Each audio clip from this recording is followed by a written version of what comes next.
Before Donald Trump's $10 billion lawsuit against the Wall Street Journal, before the Wall Street Journal even reported on the story, JD Vance last Tuesday took a special trip out to Montana to the Murdoch family ranch to meet with Rupert Murdoch, who Trump is now suing, Lachlan Murdoch, who serves as the president of News Corp and Fox News, as well as a bunch of other executives from Fox News for, well, we don't know what for, but we do know that it happened.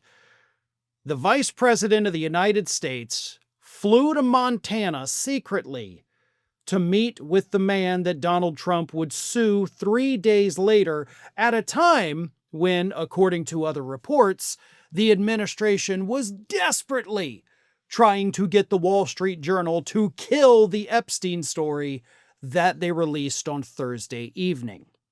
So it doesn't really take, a detective here to figure out why J.D. Vance would go fly to Montana to meet with the Murdochs. I think we all kind of know what happened and why. I'll get more to that in just a minute, but first, a quick word from today's video sponsor. By now, you know Trump's big, beautiful bill has passed, but almost no one's reporting how ICE will get nearly $40 billion of our tax money each year, making it the most heavily funded law enforcement agency in U.S. history. That's more money than most nations spend on their entire military.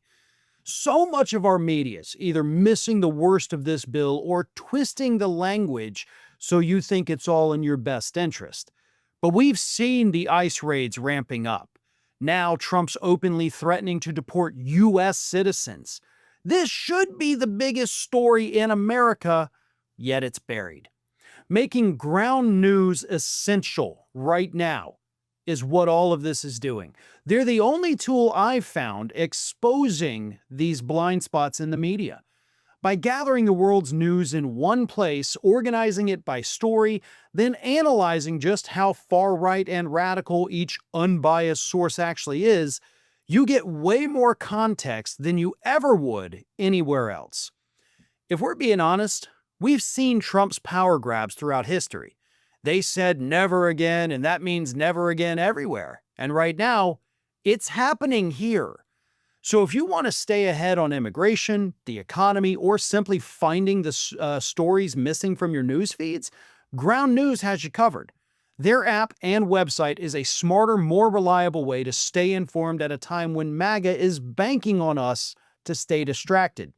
So I've partnered with them to get you 40% off the same Vantage plan that I have been using. That comes out to $5 a month for unlimited access to everything I've mentioned and so much more.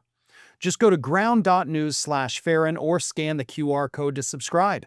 With at least another 4 years of this, we can't afford to miss these details. So the obvious reason that JD Vance would fly to personally meet with Rupert and Lachlan Murdoch, and of course executives from Fox, is because he wanted to kill the story that was about to come out of the Wall Street Journal.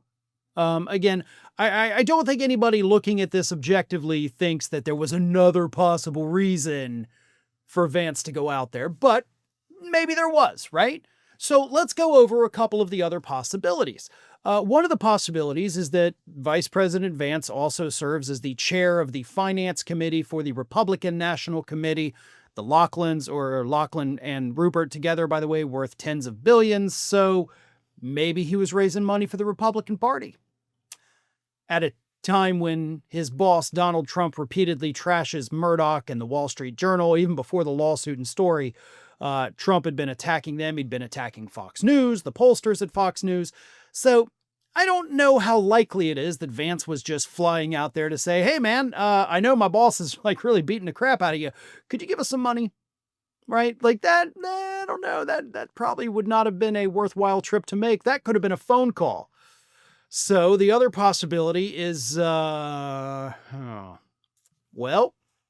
I don't know, because it's kind of hard to come up with another possibility. Maybe, the only other thing would be because there were executives from Fox News. Vance was over there like, hey, could you guys fire your pollsters because Trump seems to hate them? maybe give us a little more positive coverage, right? But that also does not seem likely because Donald Trump has already personally, according to Trump, called Rupert Murdoch and complained about the things about his network that he doesn't like. Oftentimes, the most obvious answer is, in fact, the answer. It seems that the Vice President of the United States went to Montana, to the Murdoch family ranch, to try to kill the upcoming Epstein story. So the administration tried to interfere with our free and independent press. Like that kind of seems like a big deal. Seems like the type of thing that more media outlets ought to be talking about. Yet this story that's now been around for several days is just kind of crickets for the most part. I mean, initially, yeah, oh, this happened, and then, oh, let's move on to other crap. The media is so lazy and stupid. Okay? Like this, by the way, the story that I'm using, the story that I went through, is actually from The Independent over in the UK. It's not even an American outlet because there's so little coverage over it over here. This is the administration actively interfering with the press because they don't want to be damaged. Imagine, again, I hate to have to use this, what if scenario, but what if the Biden administration had done this, What if Biden had sent Vice President Kamala Harris to go meet with the head of MSNBC saying, you're not being nice enough to us. We need you to kill these stories. Hell, conservative media would be talking about it to this day. Vice President Vance does it on behalf of Trump, and that thing can't even survive a 24-hour news cycle. Less than a day later, everybody had moved on. That is beyond insane. This is a big deal. This is a scandal. And this is further proof that this cover-up from the Trump administration goes far deeper than any of us could have imagined. Did you know that you might be missing out on wonderful content from me? I mean, you're here already because clearly you like what you see. So if you're not already, please do subscribe to the channel. Make sure you like the video, share them with your friends and family, but also follow me across the rest of the social media world. And it's not that hard to do. Whether it's X or Twitter, whatever you want to call it, Facebook, Instagram, TikTok, Threads, on every one of those platforms, you can find me at the username @FarronBalanced. Simple enough, right? So get on it. And if you don't feel like going to each one of those outlets individually, lucky for you, we have links in the description of this video to take you right to my pages across all of social media. So don't miss a minute. And while you're at it, make sure you're also subscribed to the Ring of Fire YouTube channel, which I have been hosting for many, many years now. We've got more than 1 million subscribers over there, and there is fresh content over there every single day of the week. So again, if you're not subscribed, subscribe to this channel, and while you're at it, go subscribe to Ring of Fire at youtube.com/The Ring of Fire and @FarronBalanced across every social media platform. That, of course, is not considered just a far-right hellscape.